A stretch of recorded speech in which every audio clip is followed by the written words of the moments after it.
Hello. How are y'all? Hi, my name is Tracy Lenz. I'm a petroleum engineer, and you have reached the Pecan Tree live stream. So we do this once a week.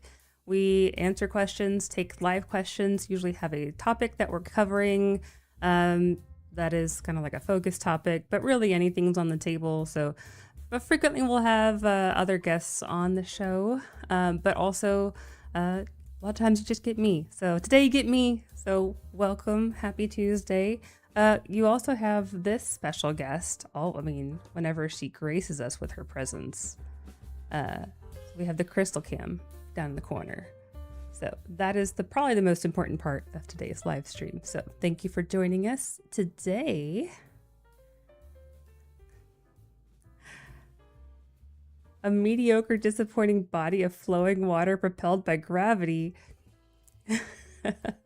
So our question, hi Whitney.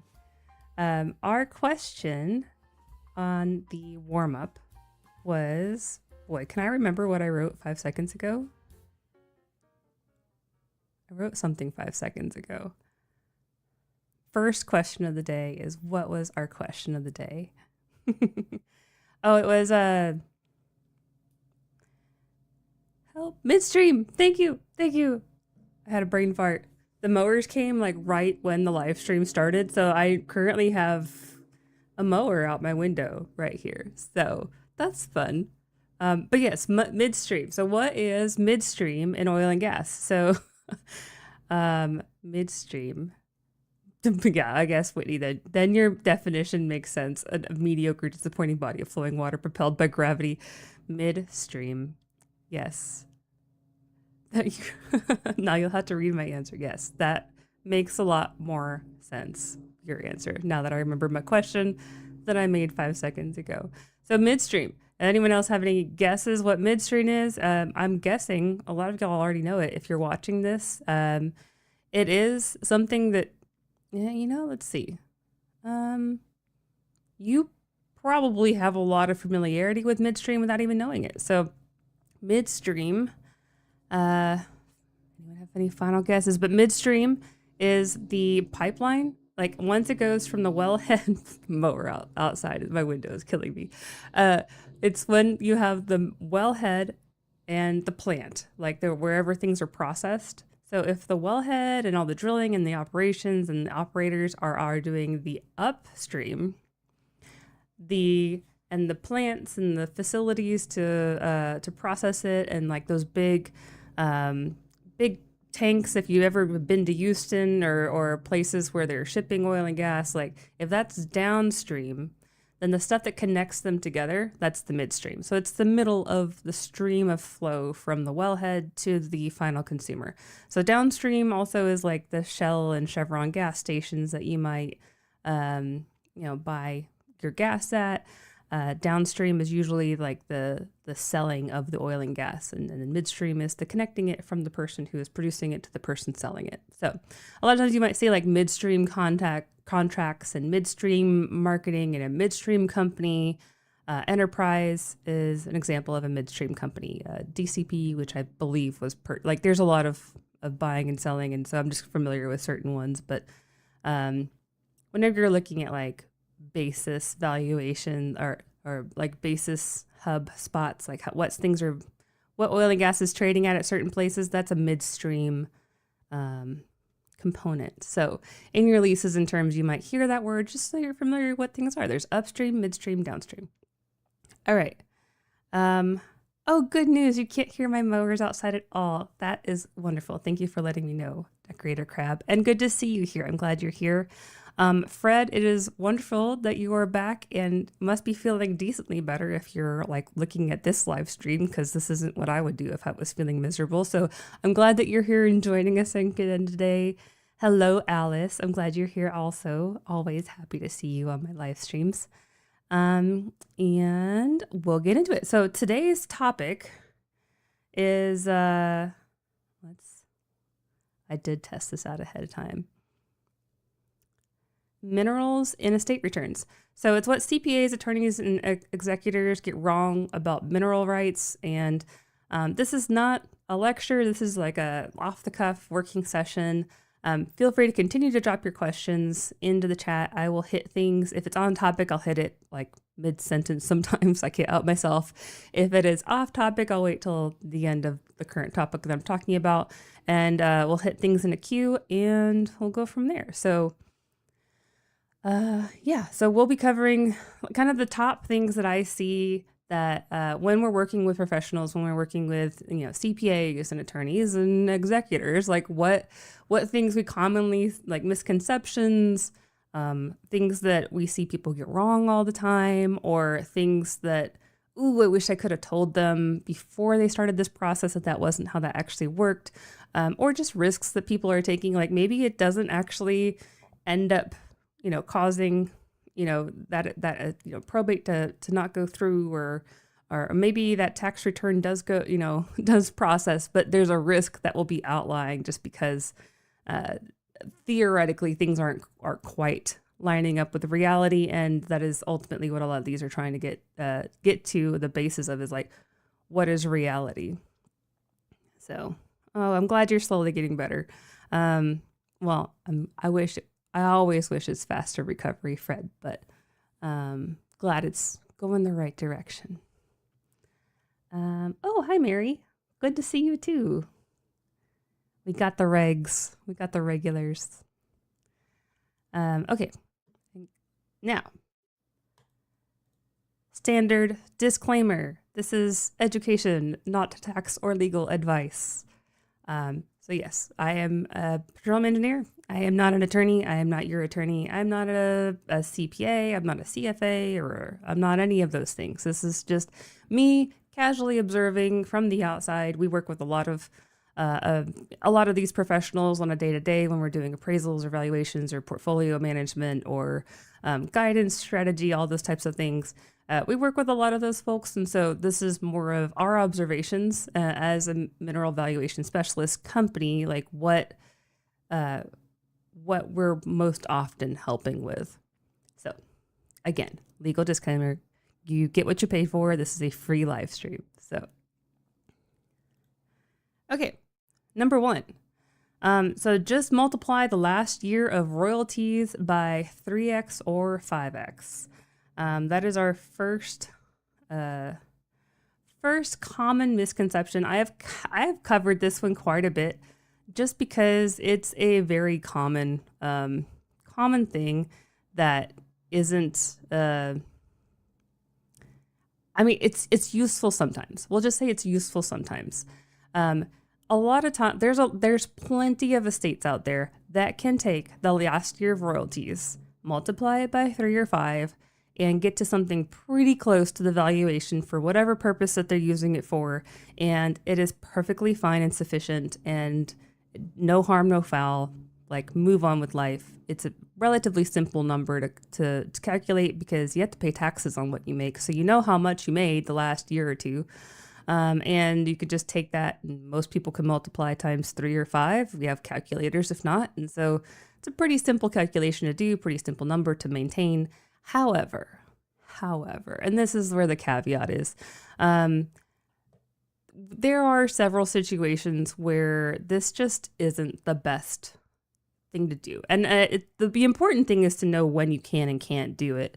I have a full presentation on when you can and can't do it, and when you'll run into issues, and when you're not. There's generally a rule of 5 that I go with, where if there's no activity within the last 5 years, like there's no new wells, there's nothing happening in a 5-mile radius, like there's no new permits or anything in there's no rigs running in a 5-mile radius, then you can take the last 5 years, like a 5-year multiple. But that is a very generalized, just trying to make a very simple thing to remember. And I'd rather you go and watch that entire, I'll link it, I'll find it and link it below. But just know what you're doing if you're going to do it. These type of multiples, the reason it works is because there is a decline profile that these wells typically follow. And when you have a producing well, similar to when you open you shake a bottle of Coke and it gets all the fizz, and then you open it, and then it starts off really fizzy, and then it slowly, like you get less fizz over and over, like over time. The oil and gas that you're producing is the fizz. And so when you open these wells, you'll get slowly less and less fizz over time. So this 3 or 5 times your last year's royalties is the market approximation of a complex amount of math that's taking into a typical decline profile combined with a typical returns that the market assumes. So if you're thinking of like interest rates, and similar to if you go and buy a house and you get a mortgage, there's an interest rate. They give you that really big scary number of like the amount that you'll pay over the course of that mortgage. And it's way more than the cost of the house today. When you're looking at the present value of these royalties over time, this is kind of like the inverse of that. So you'll get these royalties over time, which will add up to this much bigger number. But the number worth today is much smaller because money that you get, 30 years from now is worth way less than money you get today because you can do stuff with it. You can you invest it in stuff. So all of that to say that the industry is taking kind of these rules of thumb, and that's the 3 or 5x just happens to be what they ends up boiling down to when you include all those calculations together. But there's a lot of assumptions that are boiled into that. So it assumes that you have a standard decline. It assumes that you have a standard well vintage, like it's like an average age. It's not brand new. It's not super old. It assumes that there's no new development that's being drilled. So this number it looks like a real steady number, but it can widely vary. And I'm sure a lot of y'all watching this if you just look at your last, maybe say you've had production over the last 10 years, even just over the last 10 years, even if you've had no new wells come online, I bet you've had widely varying checks over those last 10 years. So that is a way to quickly and cheaply come up with a value. But if you're trying to come up with a valuation in a situation where it's a high stakes game, maybe there's a lot of taxes that are involved based on the number that you come up with. Maybe there's a lot of taxes not being paid based on the number you come up with.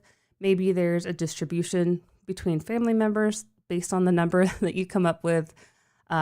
Especially if you're buying or selling off of this number.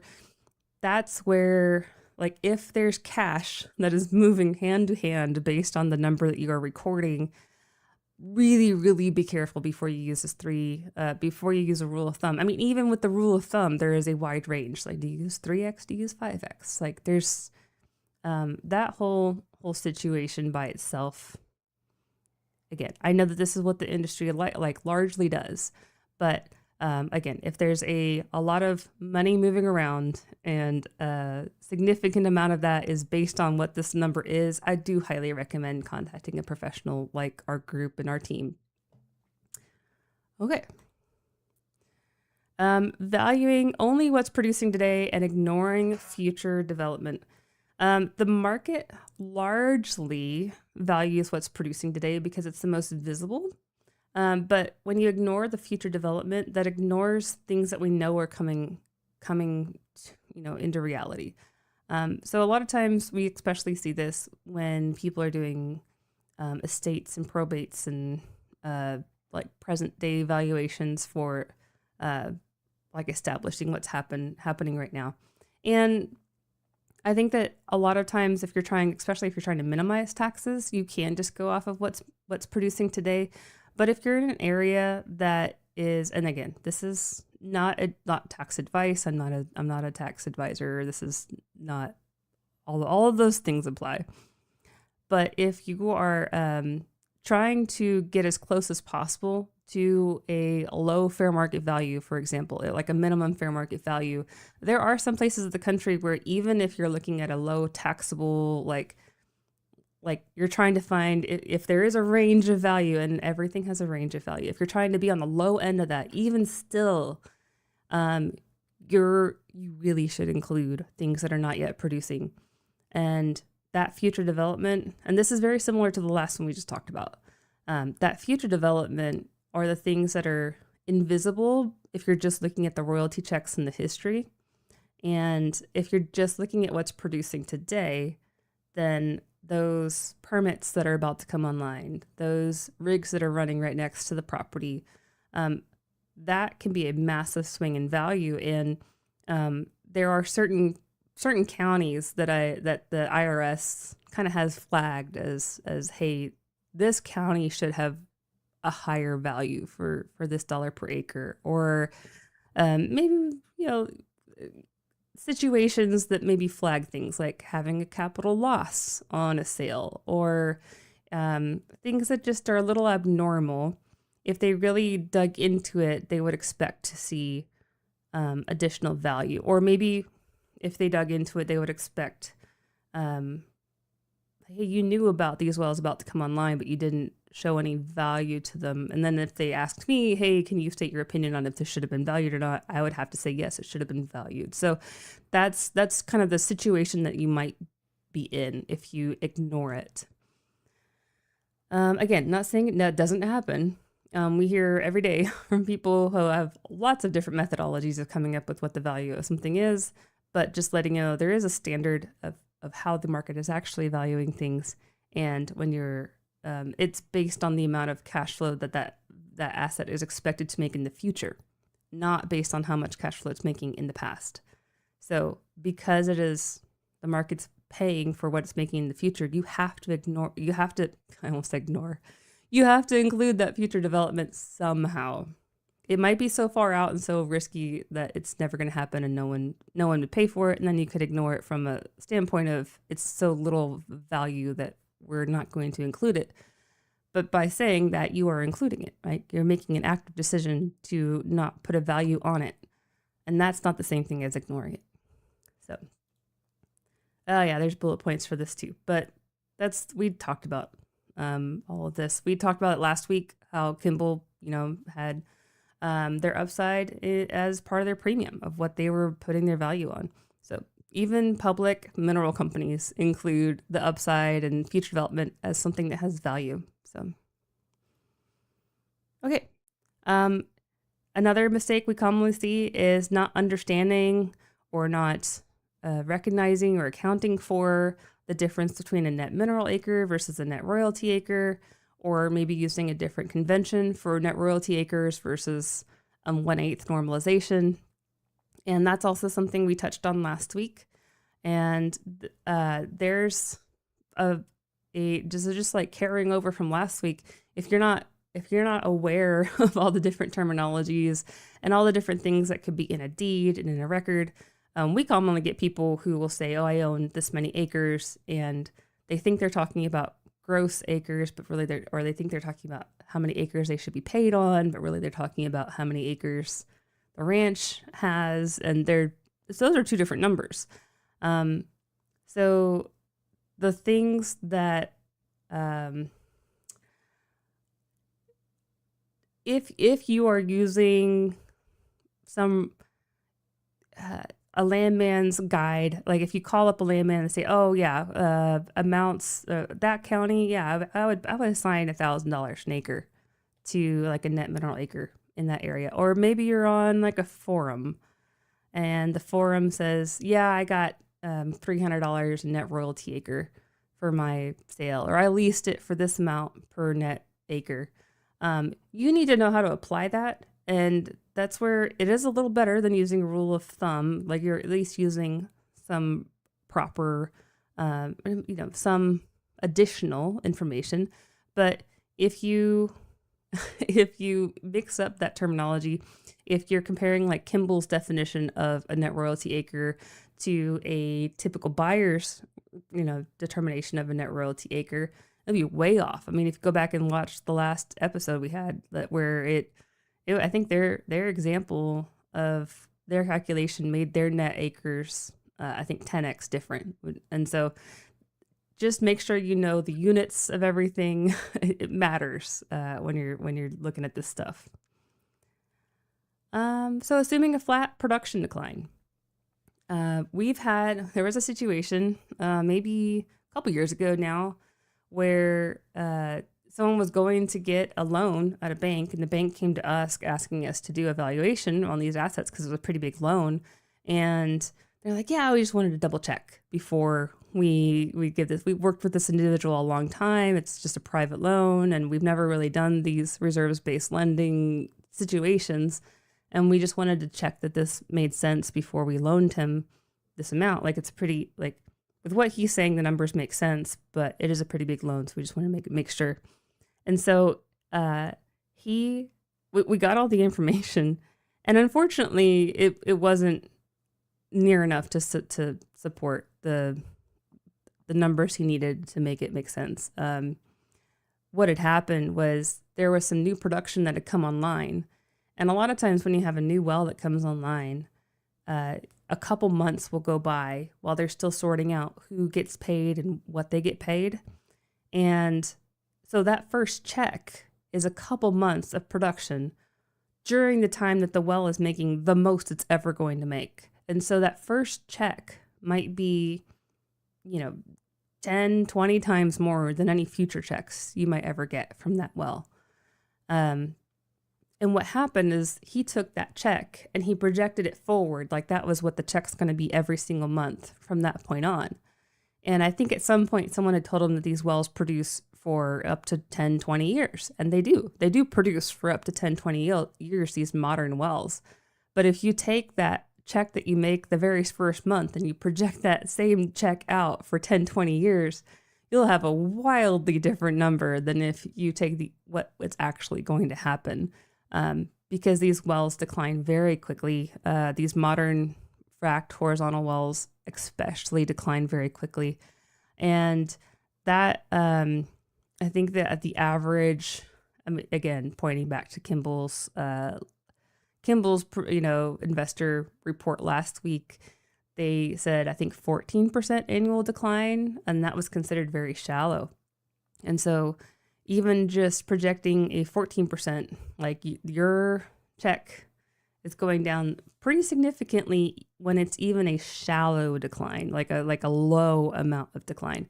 And these new wells have high decline. So we're looking at like 60, 80% that you should expect that check to go down just from a volume standpoint. Pricing can blur the lines, like timing of payments can blur the lines and make it difficult to see that. But if you look at the actual volumes that are happening month over month, you should see a pretty big drop as you go from month 1 to month 2, month 3. The first 3-4 months especially. So when we do a official valuation, all of that's included. That's kind of our bread and butter is doing decline curve analysis is what it's called. And that's go to college for that. So what petroleum engineers study is the nature and dynamics and engineering that guides how a molecule goes from the ground to the surface and how pressure affects that and how long that takes and how much you can recover. Like that is what our entire industry specializes in, which is why a lot of people consider decline curve analysis of petroleum engineering. I mean, most people consider decline curve analysis a petroleum engineering exercise because it is something that people get engineering degrees in, is petroleum engineering. So that alone kind of shows you that there is science behind this. You need to include it, and not including it can have pretty drastic results. Price deck. This is especially valid since lately we've had a lot of pricing changes and everyone's had their own opinion as to what price deck should be used. So with price deck, what we're talking about is you have there's a lot of different points in time that you could be using for pricing. There's also a lot of different methods you could be using for pricing, because if we take the concept that we just talked about of projecting how much oil is coming out of the ground, you then have to combine that with how much you're going to get paid for that oil.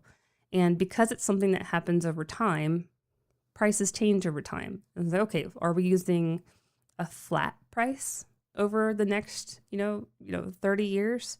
And that is a methodology, is to pick a number. usually not out of thin air. There's usually a way that you're picking it. Sometimes it feels like it's out of thin air. But a lot of times you'll use like the last 12 months average of what oil prices were and call that the number that we're going to use for pricing the future production. That's actually how SEC makes public oil companies do it, because there's such a wide range of what people could be using for future valuations. They're like, hey, we're just going to use what actually happened the last 12 months and say that is the price you're using. That is why the values that are in public company reports for here's our reserves numbers and here's our reserves values, it's a backward looking number. You need to compare what prices we're doing over the last 12 months to what prices are going to do over the next 12 months plus in order for that to have any comparison. So using the wrong price deck, especially when you're working with data death valuations, when you're doing a stepped up cost basis, and by the way, if you inherit minerals, you don't have to take a zero basis just because you didn't personally buy them. If you inherit the minerals, as of right now, as of everything that I know as a non-tax specialist, you can do a stepped up basis that says that, okay, I don't have to pay taxes on all of it if I sell it. I only have to pay taxes on the amount that it went up from the time that I inherited it. But to do that, you have to establish what that number is, because you didn't buy it. There's no like point of sale that you can like waive your invoice and say, here's how much I paid for it. This is the value on the date that I inherited it. And typically, I mean, I love it when people do this. When as soon as they inherit it, they come to us and say, hey, I'm not selling it right now, but I want to know what it's worth right now, because the best time to do it is the present day, like to know what it's worth today, because it's the easiest time to value it, because we're not having to go back in time and find what things were back 30 years ago. We can just use all of our current analysis. But when you're doing that point in time analysis, you need to use what prices were that day. And so a data death evaluation needs to reflect what the pricing was doing at that time. And it can't use any information that's forward in time. So you kind of have to put your blinders on and say, if I didn't know what happened, what would I say pricing was going to be? So as an example, if you inherited minerals in January of 2020, and you asked me to do a data death valuation for those minerals, I would take what the market thought pricing was going to do in January of 2020, completely ignore COVID, and just say, well, nobody knew COVID was going to happen. And that would be the valuation that would need to be used for your minerals. Same goes for any other input and assumption. Also, if one common Crystal is just stretching out back there. Gosh, she's just living the life. Another common one that we get is not just price deck, but wrong assumptions in general. If you're looking at if you inherited your minerals back in 1980 and you're in an area where there's shale drilling and horizontals and they're targeting 8 different Wolfcamp benches, and that wasn't happening back in the 80s. And you can't, no one in the 80s knew that was going to happen 30 years from now or from then. Oh gosh, that's terrible. Over 40 years from then. Oh no, Crystal, don't leave us. She looked at me like, why not? Give me a good reason. You don't have the treats today. Well, she has a point. I don't have the treats today. So we can't use the fact that your minerals sold for, $20,000 an acre today if back in the 80s they were worth $100 an acre. We have to just use what it was back in the 80s. Same for price decks, same for random things that cause price spikes. It needs to be representative of what the expectation at the time was, the royalties would be received in the future. So, okay. No present value discounting or a made up discount rate. This one's kind of a fun one. I won't name names. There is a site out there a website out there that it specifically says that, oh, those mineral evaluation people, they don't include discount factors. And I'm not gonna like go over and quote exactly what they say, but they say like, oh, you have to include an evaluation doesn't include that, and it does. It should. If it does not include a discount of the fact that you're not getting all of the royalties today, then it's wrong. Let's see, Jean, you say you just found out you inherited mineral rights, but my grandfather died in 1971. Yeah, so if you inherited it from your grandfather, then your stepped-up basis would be 1971. If your grandfather was married and your grandmother had it until she passed, then it would be when she passed, most likely. I mean, depending on, you might have gotten half of it when he died and half of it when she dies. But, or if it went to your mother and actually, yeah, if it went to your mother or father and then it went to you, it'd be their date of death that you would receive it. But that's just typical. There is a name for the chain of order of what the assumed like line of inheritance is in each state. Each state is slightly different. Like if you're, and like there's normal cases where if you're, a mother and father and you have one child, like, and you pass away and there's no will, who gets it? The child gets it. But it's the weird cases that different states handle differently. Like if you were married and you got divorced and you got remarried, but you had a kid with this one, and like all of those things that make life fun and complicated at the same time.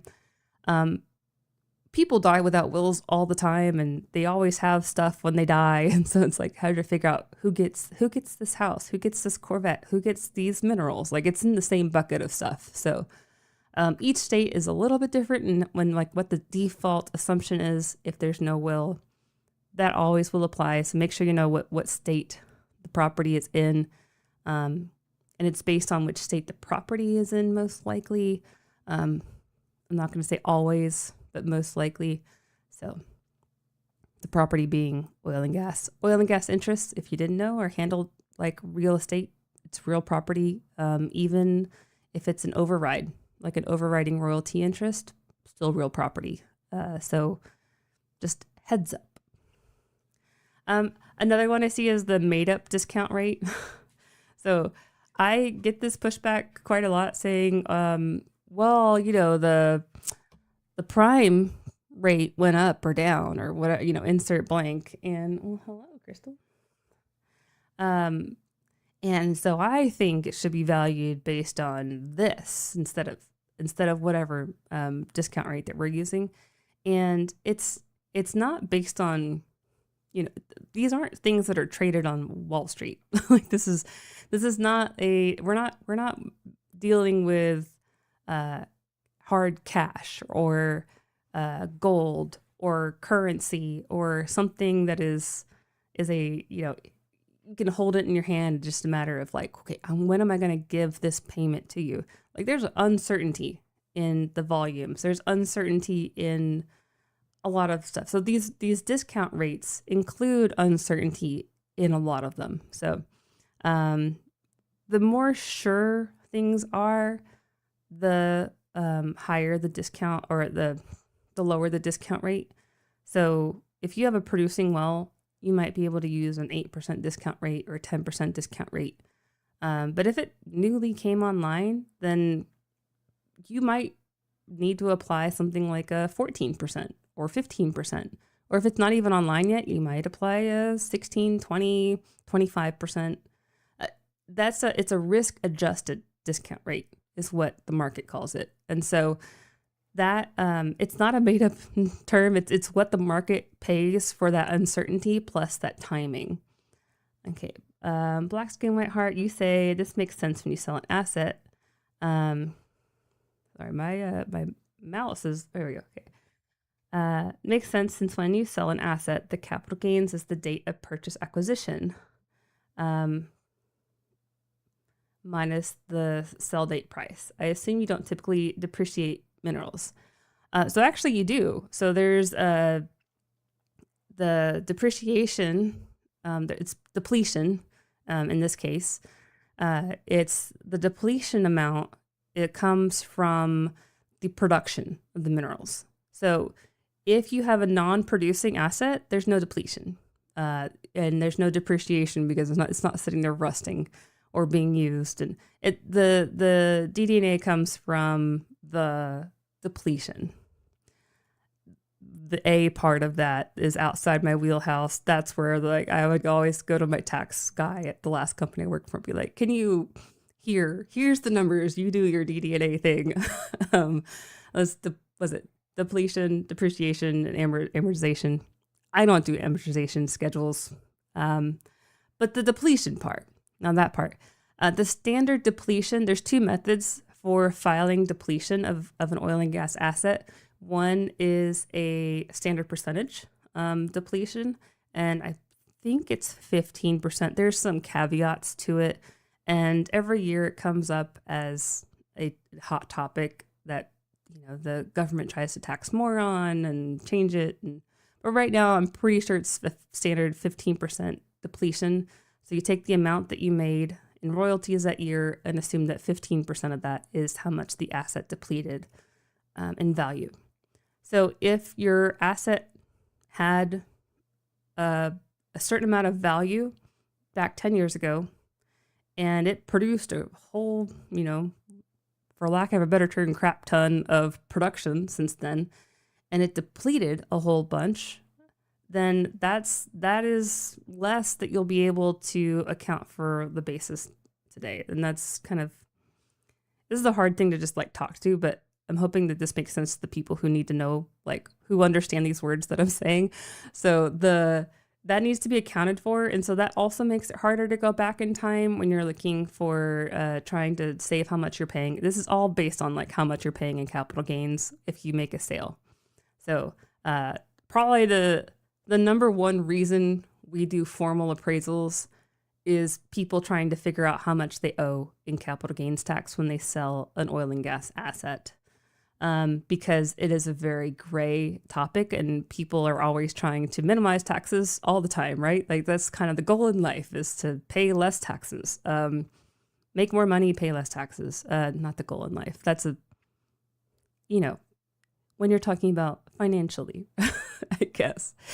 But that particular aspect, yeah.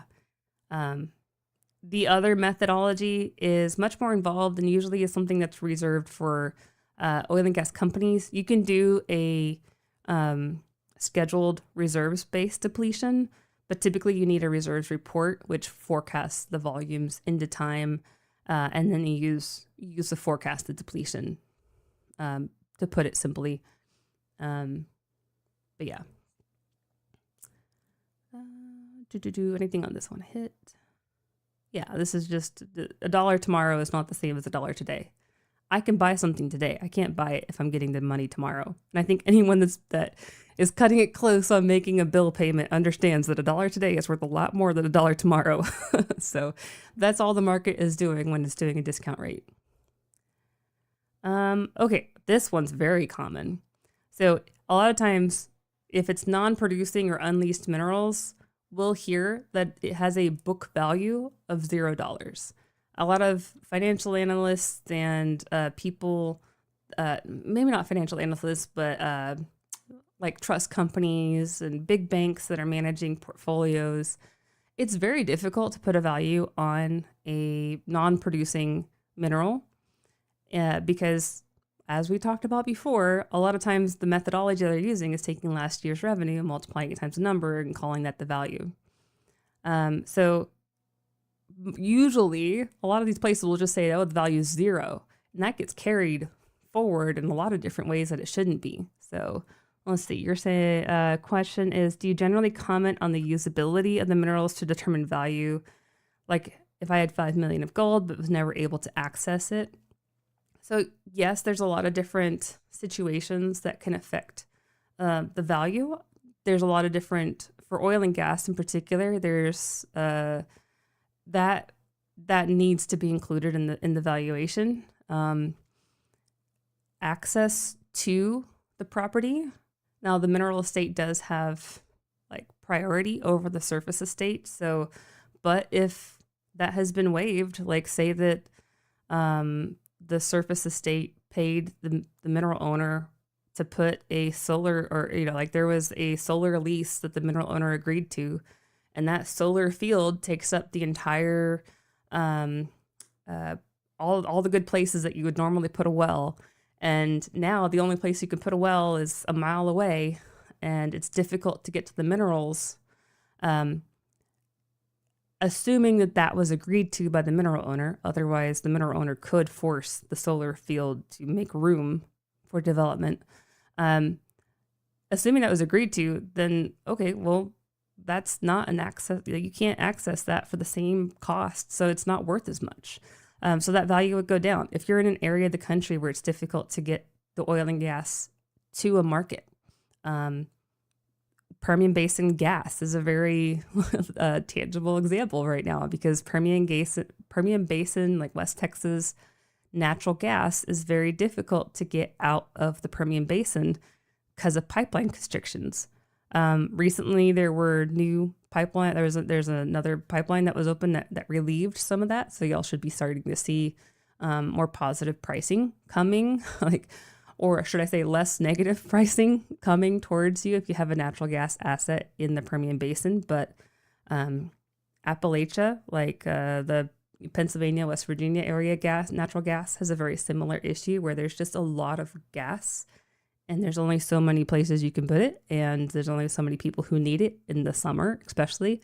And so how the market can utilize that, it influences the price of it. And then there's other considerations. So say that it's in a structure that you can't sell your minerals because there's a clause in the trust that says that you're not allowed to. I mean, there's a lot of situations that can be in place that affect the value and the marketability. And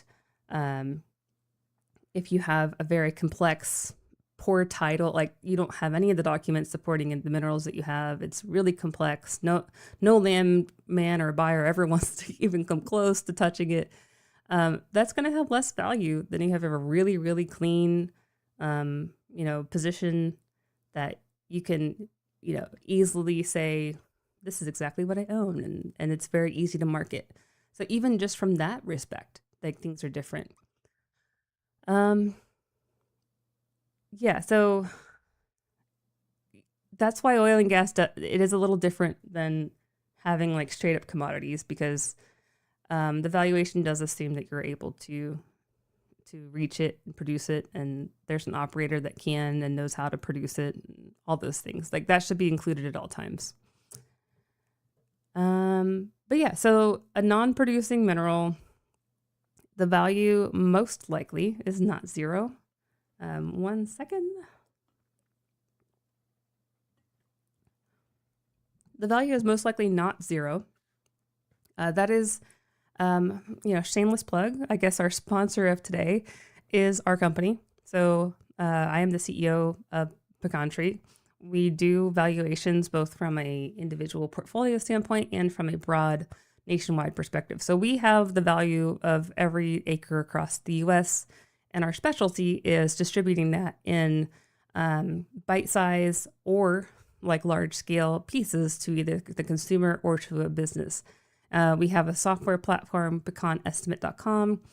You can find out more about it on pecantreeog.com. And we have lots of different plans and availability. If you'd like to talk to us, the best way to learn more is to hop on a free demo with us, and we'd love to show you all that we can do. We love working with all sorts of different types of, whether you're a CPA, advisor, work with a bank. We work with a lot of software companies distributing our data via API. We have a lot of different, and work with mineral owners just directly through our front end. We have a front end where you can subscribe, and it's very transparent and clear. So I do try to keep these talks to be more like general knowledge, but we do have, obviously this is a business. We are running a business. I am a business owner. We have 6 employees that we are supporting. So yeah, that is our sponsored segment.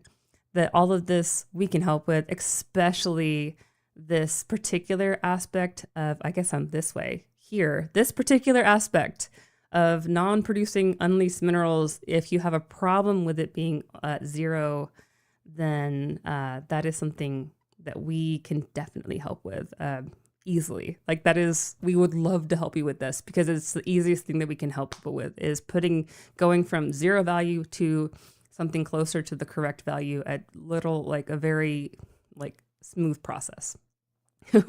I thought you would like that, Whitney. You're welcome. Whitney is our COO, and she always reminds me to make little plugs to our product on this live stream because I tend to just get talking and I start to forget that I'm supposed to be, also doing that. So thank you for being here. So as mentioned, non-producing minerals, unleased minerals, they do have value. And a lot of times you can get to that answer relatively easily without having to do too much work. And it can have a substantial amount of value. So even if you're just trying to show the amount of portfolio assets that you're managing, you should be managing all of it, not just some of it, right? Like, do you ignore your 401k accounts? Like if you're a CFA or a CPA, like do you ignore half of your investment accounts? Like just because you don't know that much about that type of account? Like, no, you learn more about it. You find people who know about it and you include that. Like if your clients have the value, you need to be including that in their entire like portfolio and their entire package. So yeah, as Whitney says, there are the resources. We built this for people. Yes, we built this for people just like you if you're watching this. And so that lease potential is worth something today. The moment that you get a lease offer, you can see that it's worth something today because it's usually paid up front. Like the opportunity just to drill that acreage is paid up front. Usually about a third of it is paid up front. And so if you just put it at zero, not only are your clients getting a zero basis that they'll have to fight later and retrospectively change if they sell it in order to not pay as much taxes, but also it's just ignoring something that could be substantial for that portfolio. Maybe it is $100 and it's not impactful to the portfolio, but there's areas of the country where it's $10,000 plus an acre. And if you think of a ranch, like a West Texas ranch or a Central Texas ranch even, or even just a normal size property of a couple acres, that can be more than, it's like ignoring a car or ignoring a house in someone's portfolio. And so even from some of the smaller like situations, we strongly feel it should not be ignored and left zero on the estate value unless you're intentionally trying to shelter that from a tax perspective. And then there are strategies to that. I want people to be doing it intentionally and not just as we just kind of like shove that stuff down into that little pocket of the world because it's hard to figure it out. So we just don't worry about it.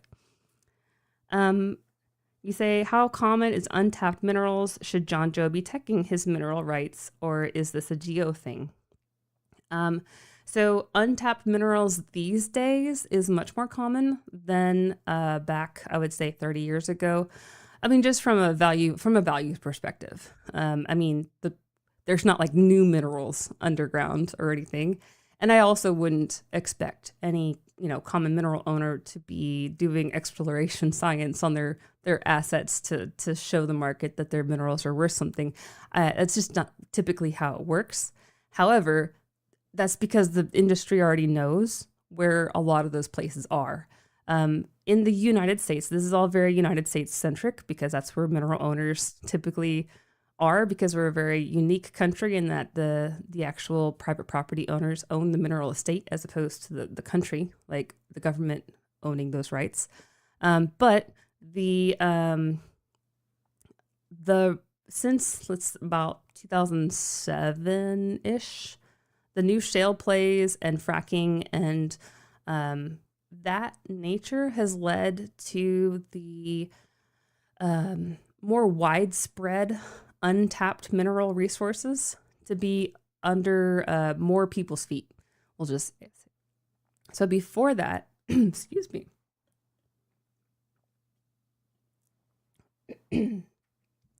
Before about 2007-ish, minerals were likely either worth a whole bunch because they were under a big oil field, or they were worth hardly anything because they were outside of a discovered oil field.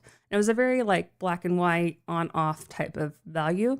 And that's like the Beverly Hillbillies situation where they went from having nothing to all of a sudden being like, yeah. And hopefully my audience is, knows of the Beverly Hillbillies show.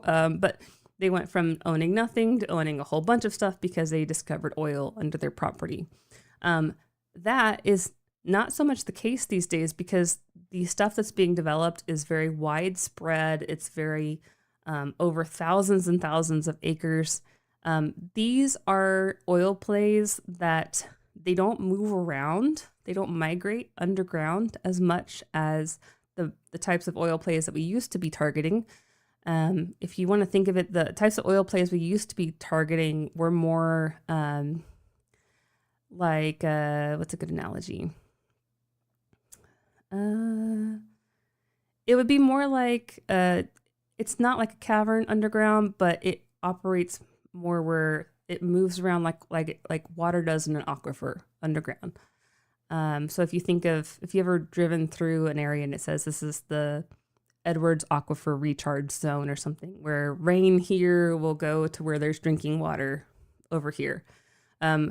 Oil and gas moved around and pooled into these reservoirs for those more conventional types of reserves. Well, nowadays, the things that we're targeting, the oil kind of got stuck somewhere. And what it got stuck in are these big sheets of shales and tight sands and things that kind of have trapped the oil and gas in these layers that spread across entire counties. And so it's not so much that people are discovering that there's oil under their feet or that there's gas under their feet. It's now that, oh, there's an entire play under everyone's feet in this county. That's the type of magnitude stuff that we're dealing with now. And so you'll see these waves of, oh, there's something interesting happening in Leon and Freestone County. And then we'll just get like a wave of mineral owners in those counties calling us being like, I got a weird offer. I got this offer. I got this offer. And it's like, yes, there's this company made an announcement that there was a discovery or a good well that showed that this play, which will probably extend across the entire county, is something that can be used. This new technology of fracking and developing can be used on that particular formation. That formation spans across this entire area. Hey, look, now all these mineral owners have value. And so that is, so I wouldn't expect a mineral owner to be like hiring a geologist and doing seismic and all those things. Actually, I've never seen a modern example of that being useful. But I do think that a mineral owner being aware of what companies, what operators, what potential is under their feet is something that every mineral owner should be aware of. That is something that our platform also provides. We let you know what reservoirs are active under your feet. We let you know what potential is for those reservoirs, what a typical well would look like, what a typical well would produce. We'll let you know if there's drilling in your area, if there's permits happening in your area, if there's permits happening on your acreage, if there's wells that you aren't getting paid on, that you should be getting paid on. We do that analysis automatically. We go from the ground up, and then we also look at your wells and go back down. So it's a fully holistic, audited way of managing minerals. But also, if you just send here's the acreage, here's the postage stamp on the map, what's happening right there. We also have insights that are just more like targeted insights. Stupid question. There's no stupid questions. There are stupid questions. This is not one of them. Does that mean you monitor earthquakes as like changing market conditions? Does that mean you monitor earthquakes? I'm going to take that as a literal question. So we don't so much monitor earthquakes. There is the application of sometimes frack waters will cause minor earthquakes in some areas, and government might, like the regulatory committees might say, hey, this is a very sensitive area. You're not allowed to inject water for the redistribution of oil. Yeah, so when I say that oil moves around, it happens over probably millions of years, if not thousands of years. So probably not the short term. You're not going to see oil move from one place to another due to a seismic event or due to, and when I talk about seismic, there's technology that, the same technology that lets us like visibly see where the earthquake occurred because of the waves that come through and like what shakes the earth. We use that same technology in reverse. Like we shake the earth and then we can see what the waves do. And that lets us see down into the earth. So that's what seismic technology is. And so if you hear of seismic activity and you're thinking earthquakes, it is the same science.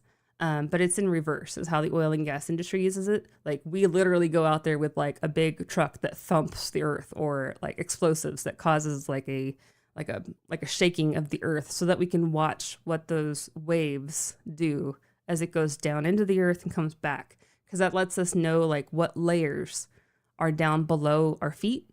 And then, oil and gas are two different types of fluids. Those react differently when you put different types of waves through those. And so that helps you know if there's oil and gas pockets. That's how people discover big offshore oil and gas fields. So they're doing seismic interpretation. They're doing big seismic studies. That's how they're able to steer the wells when you drill down, and then you can you like these horizontal wells are following the earth, and so they have to follow the path because the earth is not like laid down in one flat like layer. It's things have been smushed and moved around, and a lot of times these wells go down and they kind of have to like chase that particular layer that has the oil as they drill. So yeah, that's all of this is very unfamiliar to most people. So there are, like I said, there's no stupid questions. A lot of times I'll just start talking and not realize that I even say something that is not a common term. So that's why we do this as a live Q&A, because we always appreciate having those questions.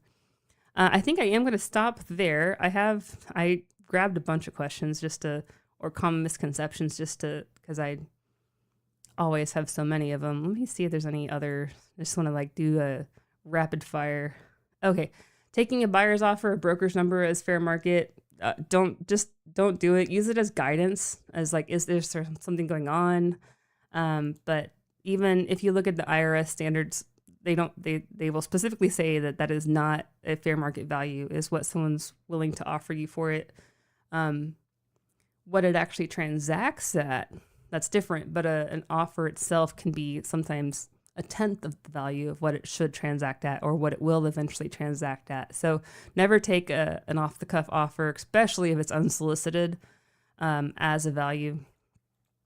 Let's see. Date of death versus alternate valuation date. A lot of people don't know about this. So if you are doing a date of death stepped up basis, there is a alternate valuation date that you can use. And again, check with your tax specialty person, or check, if you are that tax specialty person, look into your references. But there is an alternate valuation date. So say that you inherited March 29th of 2020, and it was, or it was April of 2020, and it was the minimum value for the last 5 years and the previous 5 years. You can do a 6 months before or after, and that helps regulate if there is something specific that caused the value to go swing on that particular date. Botching the step up in basis. If you suspect that if there was a step up that was done and you suspect it was done incorrectly, You can get it redone. However, it needs to be, that person redoing it has to show why it was wrong the first time. So, it's, botching it. That's, colloquial, like that could mean a lot of things, but, if you had an appraiser say it was worth $100 when you inherited it, and you're like, that's not right, it was worth $1 million. You can go back and get that fixed. You need to have that person doing it say what the previous person did wrong. It can't just be a difference of opinion. There has to be an actual appraisal review and show here's what was incorrect and show that it was incorrectly done the first time. We won't hit that. Yeah, I feel like I got the big ones. So yeah, that is our topic today. Thanks for joining. Great topic today. Thank you, Mary. I really appreciate that. Another excellent session. Thank you for sharing so much information. Yeah, thank you so much, Fred. Thanks for joining. I'm glad you're feeling a little better, and I hope next week you're even better. We will be here again this time next week. Tuesdays at noon Central Time is our go live time. If there is something that keeps me from being able to do it, I'll try to put something out ahead of time in either the community tab or I think when I was sick the one week I just put the thumbnail was different. Yeah, thanks for the questions. I really appreciate your questions there. And if you wanted to share your name, sometimes the longer handles for the YouTube names always, Decorator Crab, I'm looking at you. But yeah, happy 4th of July week, everybody. So we have a Canadian employee, Whitney. So happy Canada Day tomorrow, which is a recognized holiday for us. So I am in Texas. I am not in Canada. So our particular company, we celebrate both Canada Day and we observe 4th of July on Friday. So our offices will be closed tomorrow and Friday, but we are back here again on Tuesday. So who's also American? Yeah, that's true. Okay, yes. Whitney is also American, but she is based in Canada. You're a dual citizen, right? Like you're dual. She says process. That should be all you need to know is we have processes when Whitney talks about them and processes when I talk about them. Yeah, that is all for today. Neck pain is a pain in the neck. Yes. Y'all are both recovering together. Mary, I hope you're feeling better also. All right. Well, that is all I have today. Thanks again for joining. And if you have a suggestion for next week's topic, always open for things. Man, it's nice to, I try to get the actual topic out, but then I do like just chit-chatting. So, man, Crystal just slept through almost the whole time this time. Sometimes she just completely abandons us and ignores us, but I guess she had a long night last night. These hot days are rough for a husky. Whitney, elbows up. I don't even know what that means. What does that mean? Whitney, Mary, what does that mean? Elbows up. I'm trying to guess. Let me see if I can guess. Oh, Martha has surgery. Oh, okay. I thought you had it. Me and Alice, or my mom, we were discussing it actually. We were trying to figure out which one. I thought it was you that had it. And oh, well, hello, Sydney. You have the same name as my daughter. At first I was like, my daughter's online? That's because, yeah, her handle has the same starting. And I was like, nope, that's a different last name.